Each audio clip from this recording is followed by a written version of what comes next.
Bonjour, alors vous m'en excuserez, je m'en excuse auprès de vous, mais cette vidéo va être probablement longue, un peu décousue. Pourquoi? Parce que aujourd'hui, 20 octobre 2025, eh bien, l'impôt universel est de retour. Vous m'avez bien entendu, hein, l'impôt universel est de retour pour le budget de 2026. On est donc un an après la discussion qui avait eu lieu donc sur ce sujet-là de l'impôt universel. Eh bien, c'est de retour. Ces amendements ont été ajoutés au budget de 2026.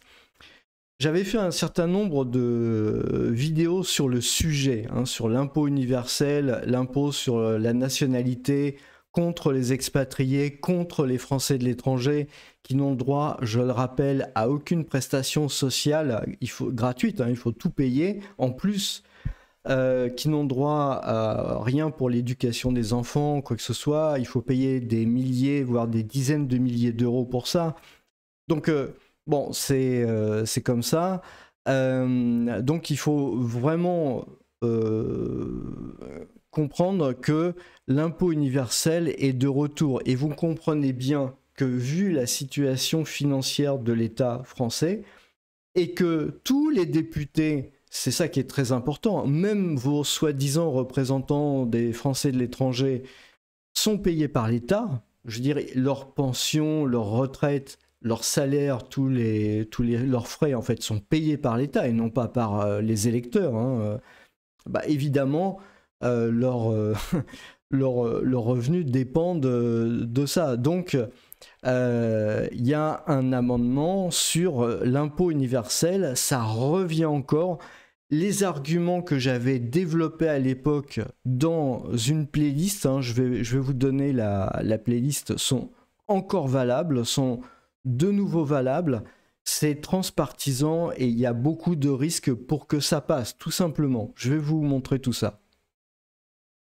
Donc, si vous allez sur la page accueil de la chaîne Expatriation Voyage, hein, la chaîne que vous êtes en train de regarder actuellement, bon, déjà vous avez une vidéo que j'avais faite il y a un an sur le sujet, hein, qui avait fait 10 000 vues, c'était une vidéo assez regardée sur la chaîne, donc alerte impôt expatrié.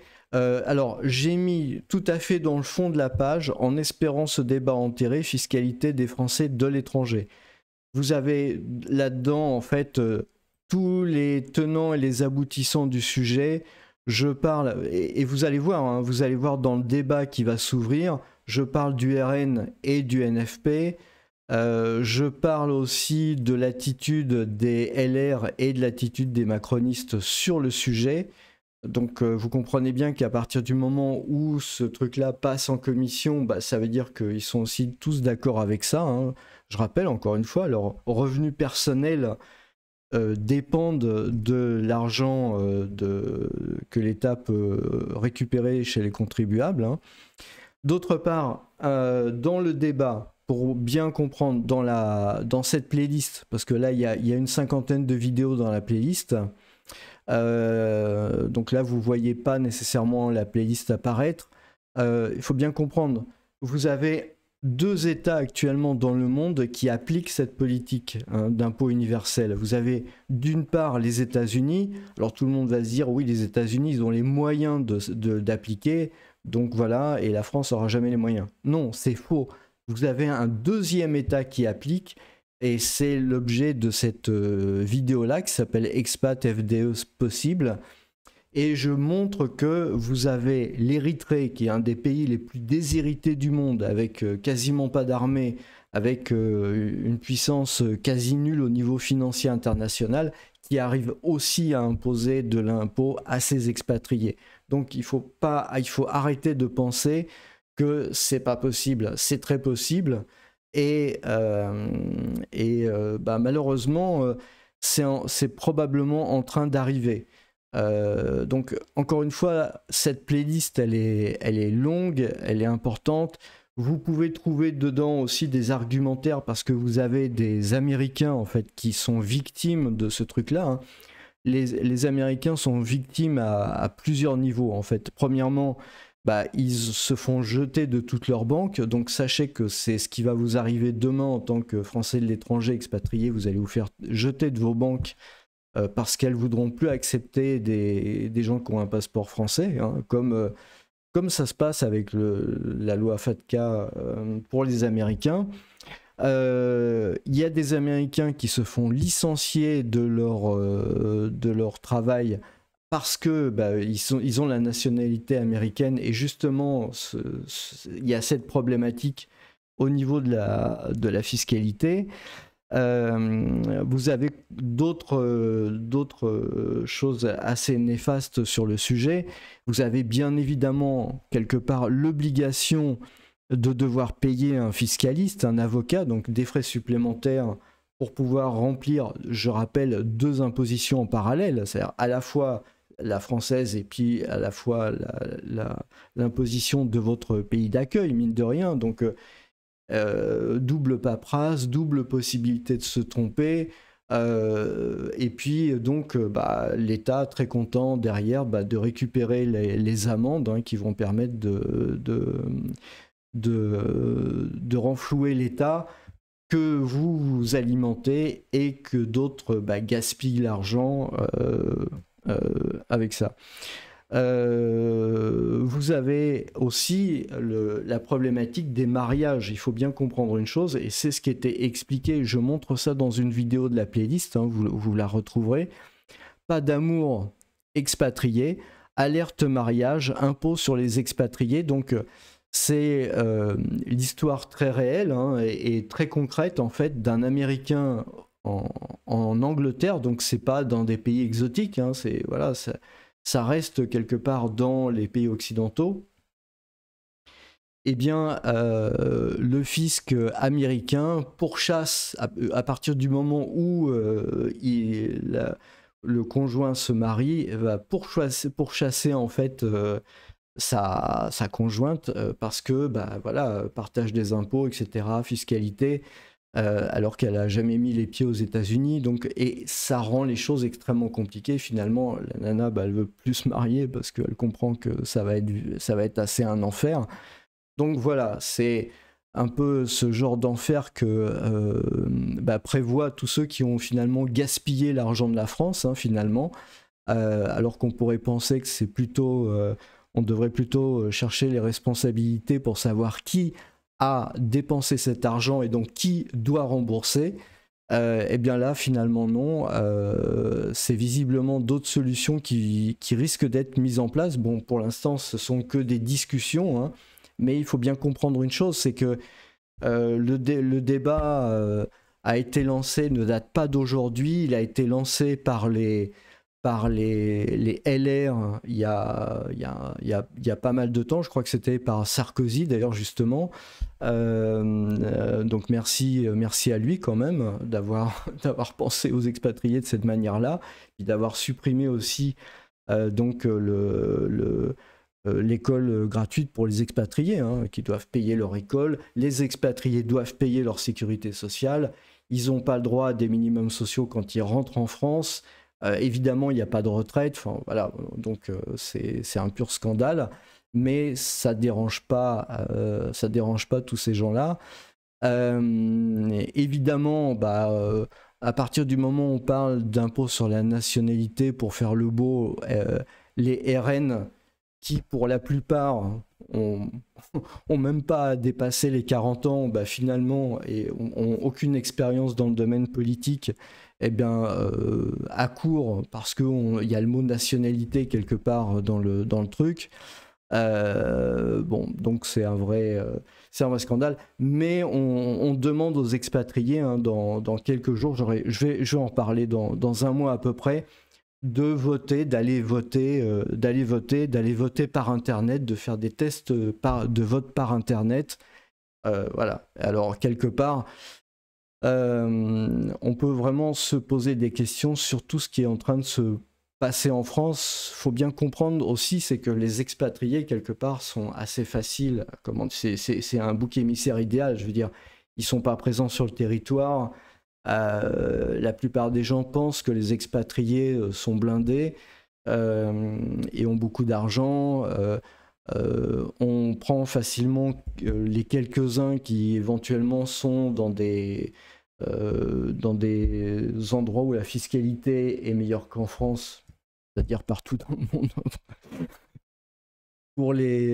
pour en fait faire en sorte pour que ça soit tout le monde, tous les expatriés qui soient mis dans le même panier. Il y a beaucoup aussi dans les médias pour expatriés, hein, il y a aussi beaucoup comment dire, ça m'avait aussi un peu étonné récemment, j'ai vu apparaître, je ne vais pas citer le nom des médias, mais dans certains médias francophones pour les expatriés français spécifiquement, on voit apparaître des gens, des politiques, etc., qui disent oui, il faut s'occuper des expatriés, il faut s'occuper des Français de l'étranger, il faut les encadrer, il y a tout un tas de trucs de vote, d'enregistrement, tout un tas de trucs pour vraiment garder le contact quelque part lié.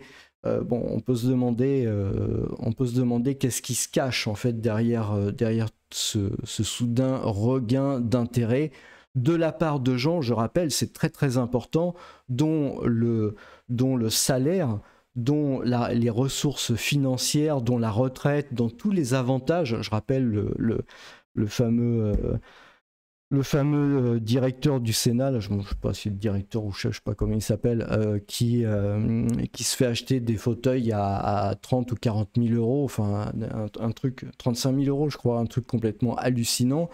Donc voilà, c'est tous ces gens-là en fait qui commencent à regarder du côté des expatriés. Donc on voit hein, France Info, hein, pareil, donc on est le 20 octobre, le lundi 20 octobre 2025.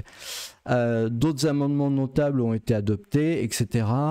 Là, voilà. Et puis tout d'un coup, on voit apparaître, ou encore l'amendement d'Éric Coquerel, LFI, soutenu par le Rassemblement national, visant à développer un impôt universel, bon, ciblant les hauts revenus et les paradis fiscaux. Le problème de cette formulation, c'est que les hauts revenus, ils considèrent, hein, je rappelle, hein, qu'il y a la fameuse phrase « les riches, c'est à partir de 4 000 euros ». Au secours. Et les paradis fiscaux, pour le coup, c'est à peu près tous les pays dans le monde. Je veux dire, il n'y a qu'en France où la pression fiscale, de manière à payer les salaires, les émoluments, les retraites aussi, hein, de tous ces gens-là qui viennent, qui ont dépensé de l'argent sans compter et qui ont aggravé le déficit de la France de manière monstrueuse.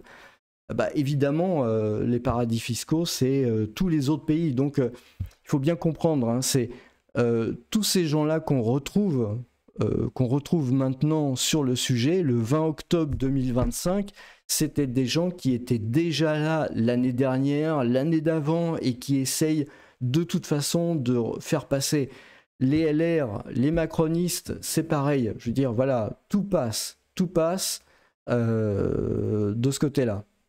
Vous allez voir que quand vous allez revoir la playlist que j'ai faite, hein, les différents arguments, voter, rejeter, tout ça, quand vous allez voir un peu les vidéos que j'avais faites à l'époque, vous allez retrouver tous les arguments, tout l'historique et tout ce qui se passe.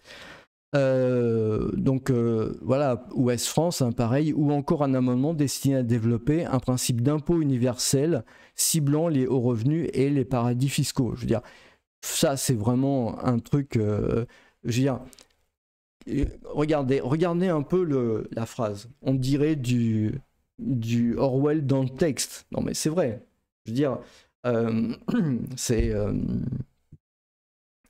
c'est compliqué parce que c'est simple, ou voilà, vous voyez un peu le truc, c'est du dystopisme, je crois que ça s'appelle. Donc voilà, vous avez un impôt universel. Donc l'impôt, il est universel. Je veux dire, en français, vous avez un mot, et derrière, c'est suivi d'un adjectif qui veut dire universel. Universel, ça veut dire tout le monde, ou je me trompe, ou je sais pas. Hein. Ou alors ils n'ont pas été à l'école, ou alors ils essayent de mentir. ou alors ils essayent de tromper les gens, de les escroquer. Hein. Mais un impôt universel, donc ciblant les hauts revenus et les paradis fiscaux. Donc ils veulent faire croire que quelque chose qui est censé toucher 100%, hein, je veux dire, impôt universel, c'est 100%. Voilà, ça n'existe pas. Et en fait, les plus hauts revenus, ça serait quoi? 0,001%? La farce, la bonne farce. Non, ils ont juste envie de faire les poches aux Français de l'étranger, aux expatriés français, parce que c'est beaucoup plus facile, parce que ils sont loin et que voilà. Alors maintenant, voilà.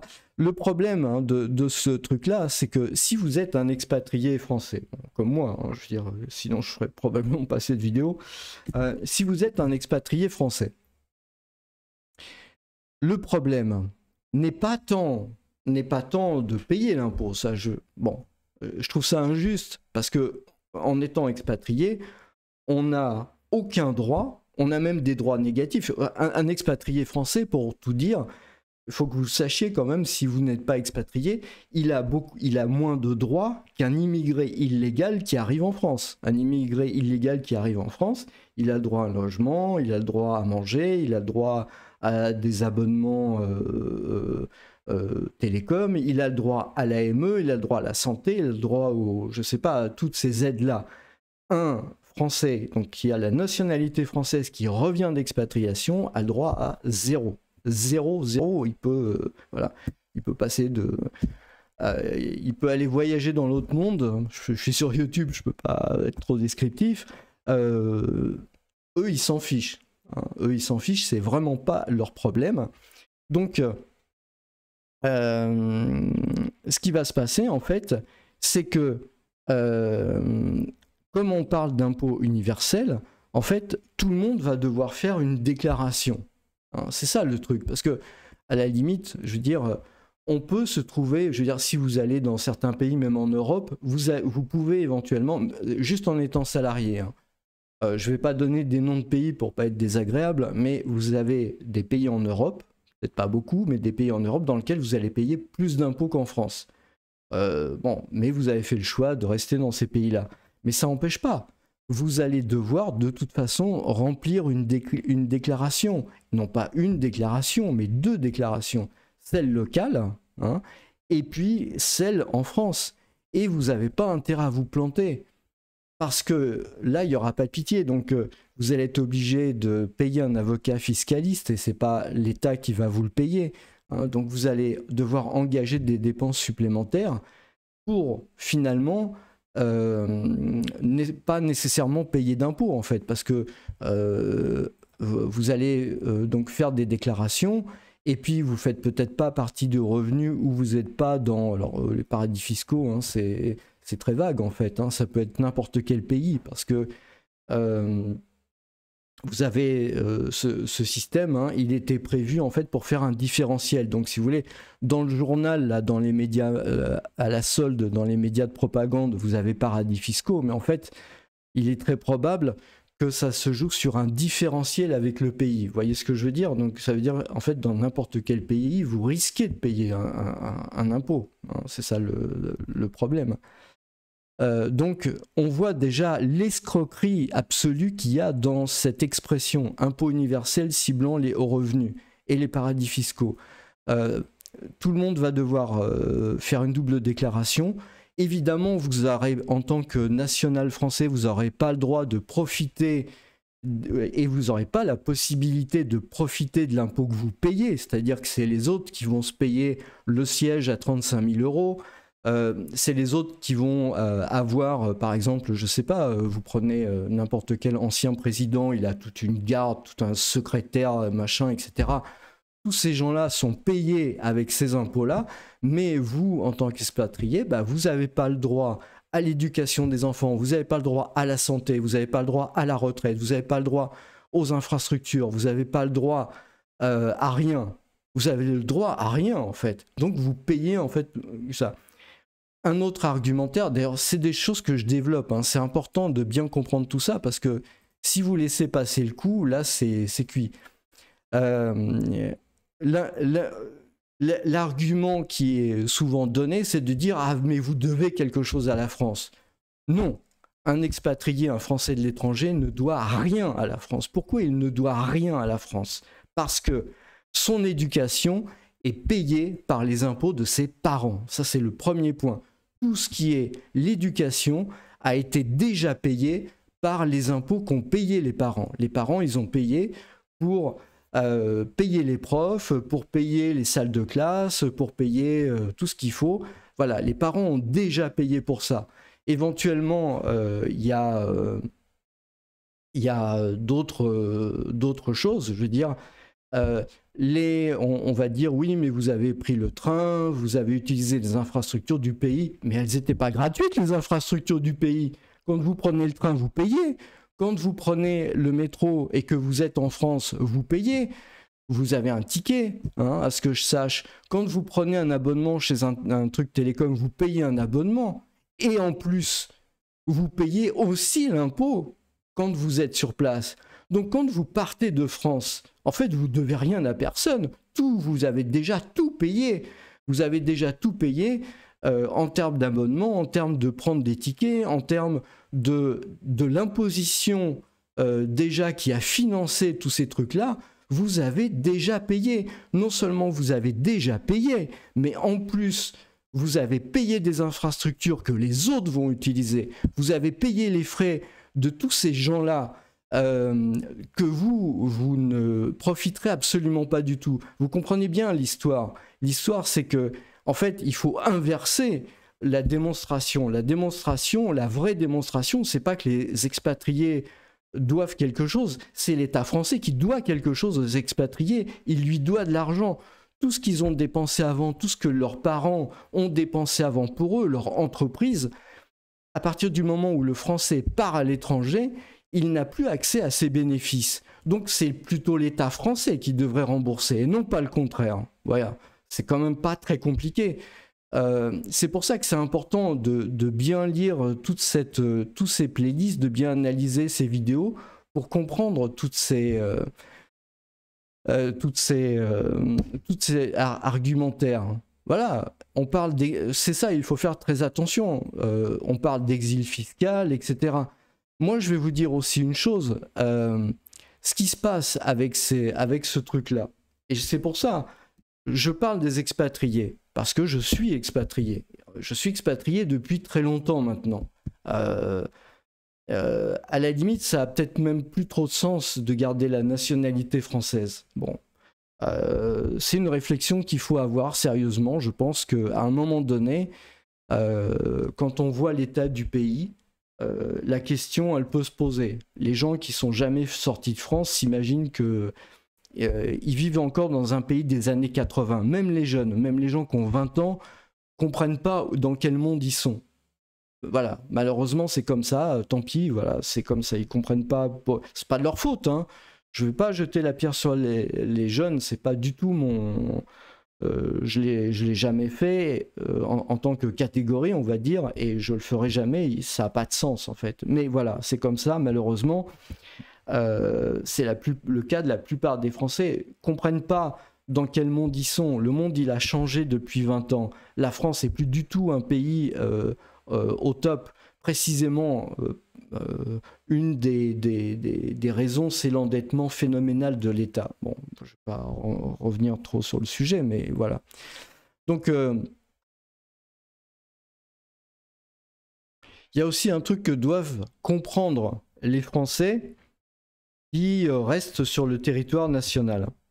C'est que, à partir du moment où vous voyez apparaître comme ça les mots d'impôt universel, hein, expatriés dans les paradis fiscaux, voilà, ça c'est le terme.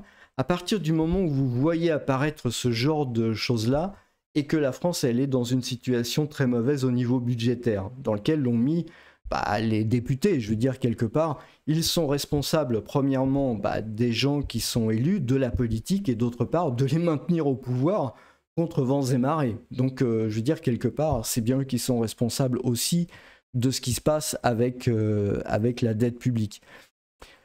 Quand vous voyez ça, ça veut dire quoi en fait? Regardez, expatriés dans les paradis fiscaux. Vous saisissez bien l'image, ça veut dire quelqu'un en fait qui va partir. Hein, c'est ça que ça veut dire en fait. Ce qui se cache derrière ce vocable, c'est des gens qui vont partir de manière à ne pas payer l'impôt. C'est ça l'idée, hein. On est bien d'accord. Qu'est-ce que ça veut dire quelque part?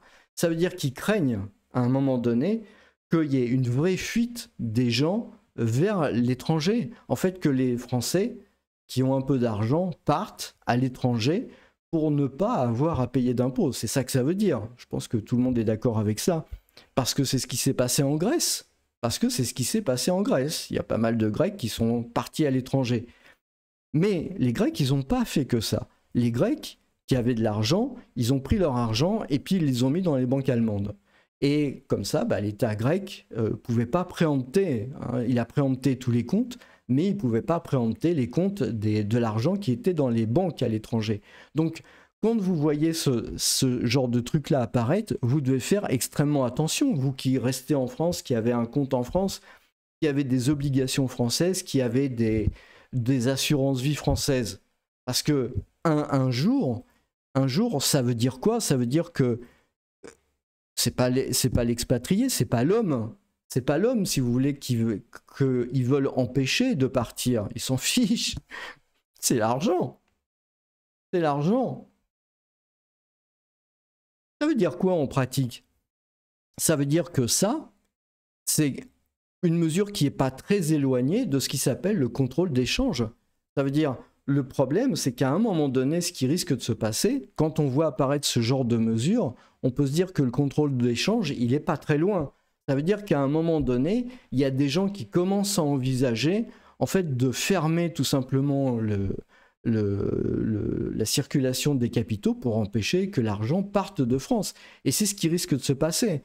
Parce que les gens, voyant, commençant à prendre peur sur ce genre de truc-là, peuvent se dire, bon, on ne sait jamais, je vais me couvrir un peu, je vais ouvrir un compte en banque en dehors, de manière à pouvoir éviter qu'il y ait une ponction qui tombe du jour au lendemain, on prend 10% sur tout le monde, et puis voilà.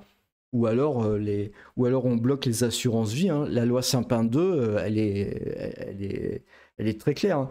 Pourquoi la loi Sapin 2 joue dans ce cas-là?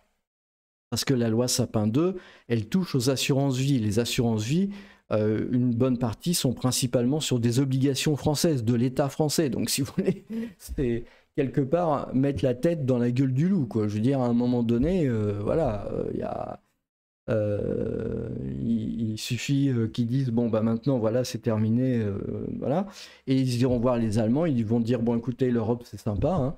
Vous avez bloqué les frontières pour empêcher les migrants d'arriver, hein. C'est ce qu'ont fait les Allemands en ce moment même, ils contrôlent les frontières les Allemands, hein.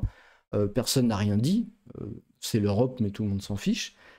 Parce que ce qui compte, c'est pas tellement la libre circulation des Européens, ça intéresse pas grand monde.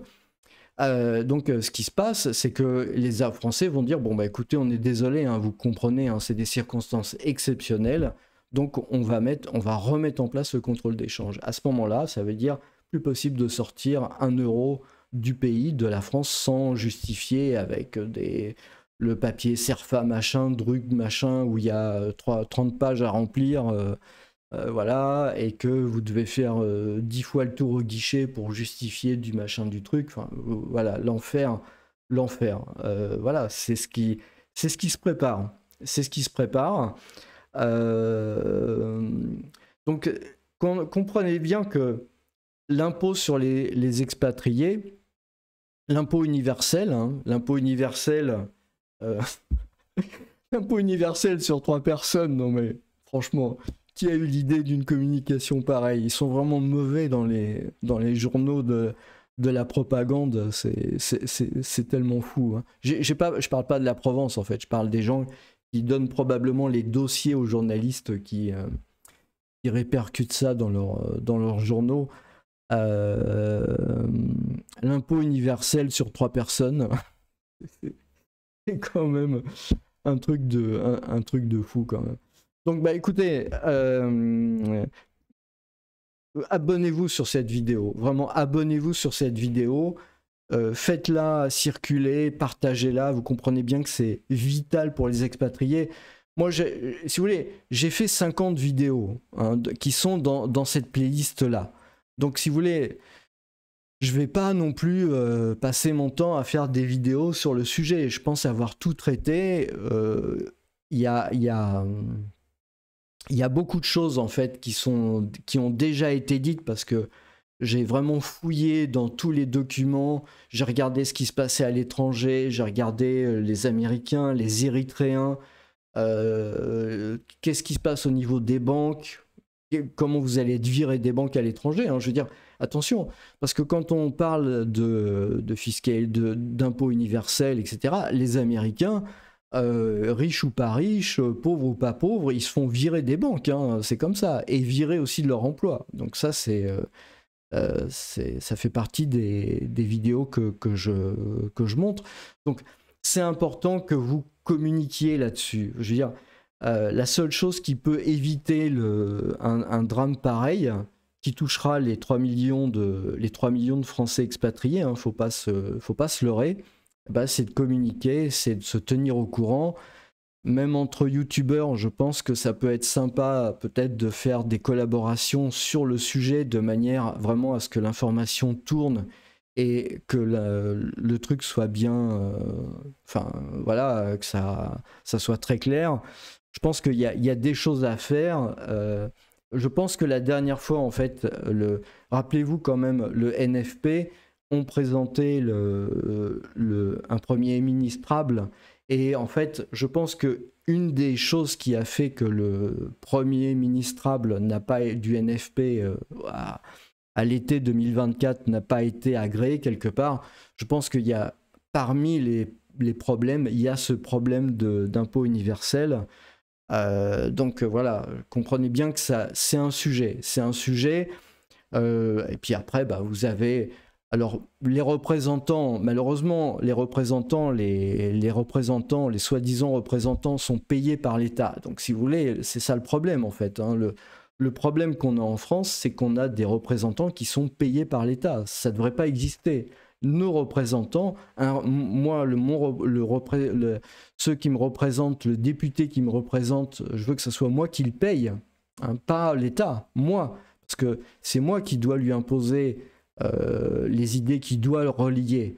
Et il ne doit pas prendre ses ordres d'un parti ou d'un État ou d'une administration, mais de moi, parce que c'est moi qui représente. C'est ça la démocratie. Sinon, il n'y a pas de démocratie. C'est ça le problème.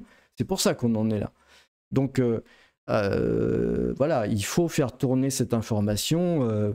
Il y a des chambres de commerce, il y a quand même pas mal de relais, on va dire, à l'étranger. C'est vraiment important que ce débat soit clos une fois pour toutes, parce que je pense que vous comprenez bien que la situation, elle est particulièrement grave et dramatique. Donc, bah, commentez, n'hésitez pas. Hein, bon, soyez corrects. Pas d'insultes, pas de menaces. Si vous m'insultez, c'est pas grave, je m'en fiche, mais je veux dire, c'est pas d'insultes et pas de menaces sur les autres, parce que je pourrais pas laisser passer le message. Mais sinon, vraiment, n'hésitez pas à commenter, à échanger, c'est important. Dites ce que vous pensez, et vraiment, c'est fondamental parce que on voit bien, chaque année, ils essayent de remettre ça. Chaque année, ils essayent de remettre ça.